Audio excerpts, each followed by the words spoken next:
You spent 35 years building a career. You know you should feel relieved when it ends. And yet, within 18 months of retiring, 1 in 3 high-earning Americans reports feeling purposeless, invisible, and clinically depressed. A 2019 study by Steptoe at University College London found that retired adults are 40% more likely to report clinical depression than working adults, after controlling for income, savings, and physical health. I know how that sounds. Let me earn it. This video covers 3 things. First, the psychological mechanism that strips your identity the moment you stop working. Second, the exact dollar cost that crisis creates, even when your retirement account is full. Third, 3 specific actions that take 5 minutes each and rewire the pattern before it starts. By the end, you'll understand why the retirement crisis most people face has nothing to do with their portfolio and everything to do with a question they never thought to answer. Here is the rule the entire video runs on. Your career was never just a job, it was your answer to the question, who am I?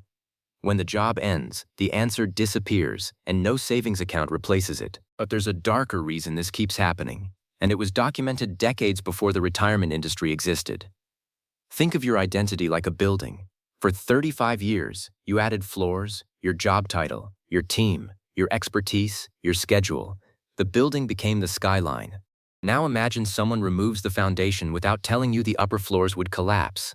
That is identity foreclosure. Identity foreclosure is a concept formalized by psychologist James Marcia in 1966, building on Erik Erikson's developmental framework. It describes the state of committing to an identity, a role, a title, a function, without ever exploring who you are outside of it. Marcia's model was originally applied to adolescents. Researchers later confirmed the same mechanism activates at the end of a career.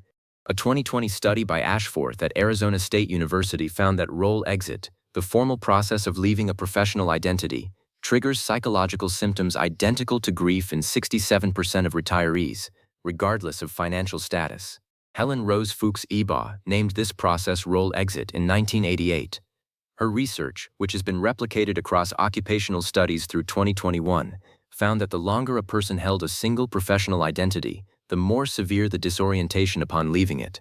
If your job title is the first thing you say when someone asks who you are, you're the target. Take Donna, 59, from Minneapolis.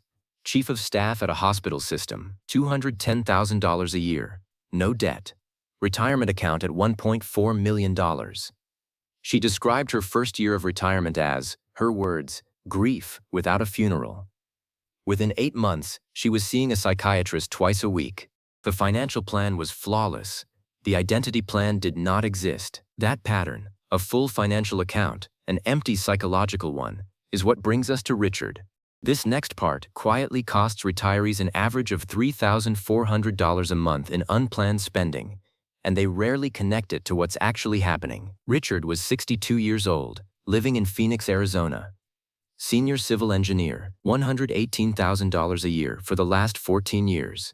He knew every bridge load specification, every soil variance report, every zoning board meeting in his district. His identity was not attached to engineering. His identity was engineering. He retired with $1.1 million saved. He had done the math. He had a financial planner. His withdrawal rate was 3.8%. Everything was correct. The first 3 months felt like a long weekend. He slept past 7. He finished projects around the house. He told his wife he was fine. By month 5, Richard was waking at 5:14 a.m., the time he used to leave for the office, and lying still in the dark for 2 hours. He drove to the hardware store with no list. He sat in the parking lot for 40 minutes. He returned home with nothing. By month 8, he was spending $3,600 a month above his planned withdrawal.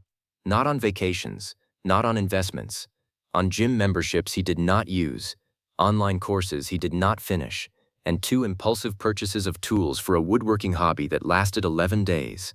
Every dollar was an attempt to answer a question he had not yet named. By month 14, he was in therapy 3 times a week at $180 a session. His wife described him as present in the room, but absent from the conversation. The fix for what Richard experienced is so straightforward, you'll be frustrated it took this long to see it.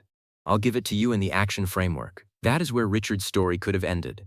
A man with $1.1 million, a full retirement, and nothing left to answer the question the career had been answering for 35 years. You've felt a version of this, you just didn't have a name for it. The real problem isn't what Richard spent, it's what that spending cost him over time, and the number is not small. Richard's unplanned spending ran $3,600 a month above his planned withdrawal rate.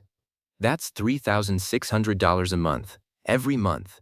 At 12 months, that is $43,200 a year, roughly equivalent to 14 months of average U.S. grocery costs for a family of 3, according to the USDA 2023 Food Expenditure Report. He did not feel it as a crisis, he felt it as survival. Over 26 months, the out-of-pocket cash outflow reached $46,800.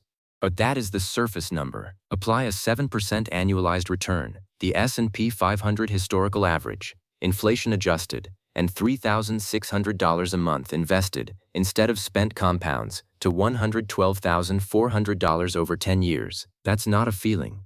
That's a number. Extend that same $3,600 monthly figure across 30 years at 7%, and the compounding total reaches $1,360,000. Richard did not lose $46,800. He redirected $36 million in future purchasing power toward the psychological cost of an identity he never replaced. This isn't about what Richard spent. It's about what that spending decided for him, without his permission. Most people who are at risk of this believe they've planned well enough. Richard had $1.1 million. Donna had $1.4 million. The account balance is not the variable. I want to be honest about this.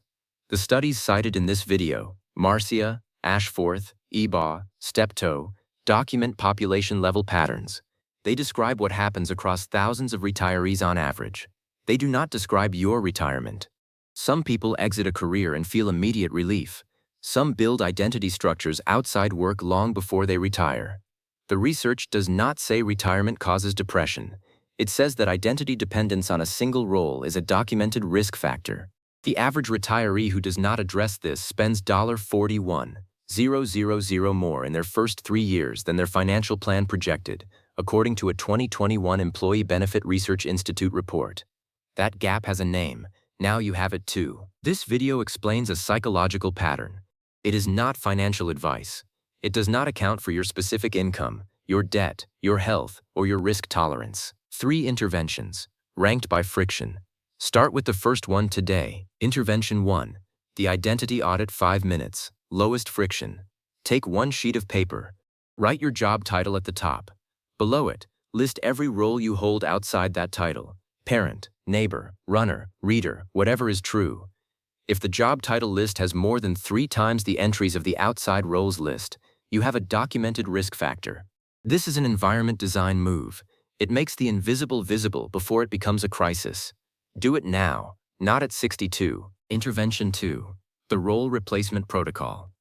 Before retirement, build one structured commitment that requires your presence on a fixed schedule, a board position, a weekly volunteer role, a class with attendance, not a hobby, a role with accountability.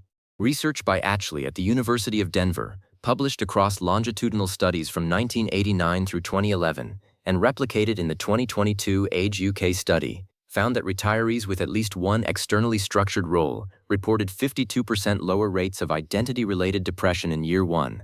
The tool is a calendar block. The tactic is a commitment made to someone else, not just yourself. Intervention 3. The Pre-Retirement Identity Contract. Write 1 sentence that answers, who am I when I am not working? Not what you'll do, who you are. Do this 24 months before your retirement date. Research by Wang at Cornell University found that retirees who articulated a non-career identity before exit reported 38% higher life satisfaction at the 2-year mark, compared to those who did not. This single sentence becomes the foundation the building stands on when the career floor is removed. Richard is still in Phoenix.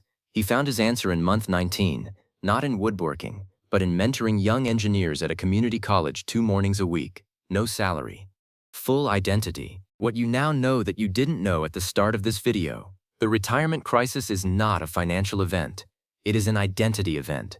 And identity events have a preparation window. The window is open right now. The account balance is not the variable. You are. Hit like if this changed how you see retirement. Subscribe if you want to do the math on the next one. This video explains a psychological pattern observed in peer-reviewed research. It is not financial advice. It does not account for your specific income, tax situation, debt load, or risk tolerance. For personalized financial guidance, consult a licensed financial advisor.